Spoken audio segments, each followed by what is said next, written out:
It's a summer day in northern England, and a team of inspectors are touring a beleaguered zoo. In recent years, the attraction has seen a string of disasters. Indeed, numerous animals have been met with a grisly end and has one keeper. Now, though, the moment of truth has come. What exactly has been happening at South Lakes Safari Zoo? Owner David Gill has always loved animals. In fact, as a child, he became well known for his menagerie of goats, raccoons, and wallabies. In Barrow-in-Furness, a town in Cumbria, northwest England, he therefore became affectionately known as Dalton's Dr. Doolittle. True to his nickname, Gill went on to open his own animal attraction. In 1994, then, he was awarded a license and opened South Lakes Safari Zoo in Dalton-in-Furness, a small town just a few miles from where he grew up. Over the next 22 years, moreover, the zoo would grow to become home to some 1,500 animals. However, after just 3 years, things began to go wrong. In 1997, a white rhino named Zimba somehow got out of its enclosure and into the parking lot. There, it tumbled into a ditch before being fatally shot by zoo staff. When the debacle was over, Gill faced a fine of £10,000, equivalent to $13,000 from local authorities. Sadly, that was just the beginning. In 2004, Gill opened Menagerie Wild Animal Park and Zoo in Queensland, Australia. But after only 5 months, the authorities ordered it to be closed. Later in court, Gill was charged with abusing the animals in his care. Amazingly, though, these charges didn't put a stop to Gill's tenure at South Lakes Safari Zoo. In fact, no sooner was he back in England than the local press were celebrating his plans to extend the park with gorillas and great apes. But unfortunately, Gill's zookeeping abilities didn't seem to have improved. In 2006, an inspector expressed concerns about security after a South American goat escaped its enclosure. 2 years later, a fire claimed the lives of 30 lemurs. And in 2010, a capuchin monkey went missing for 5 days.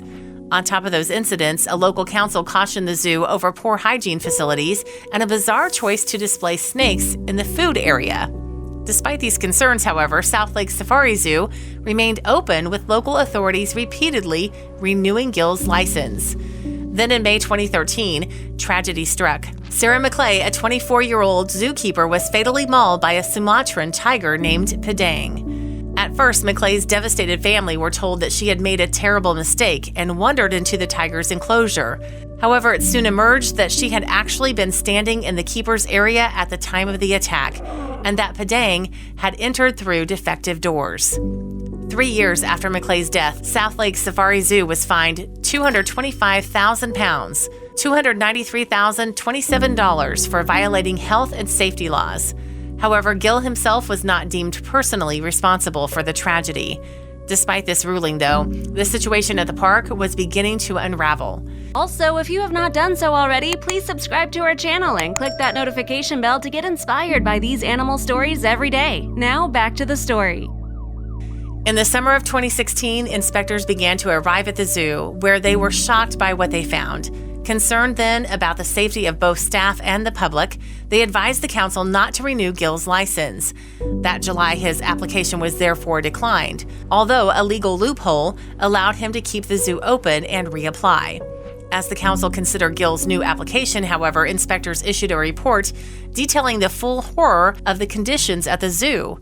In it, they told how as many as 486 animals had died at the attraction between the end of 2013 and September 2016.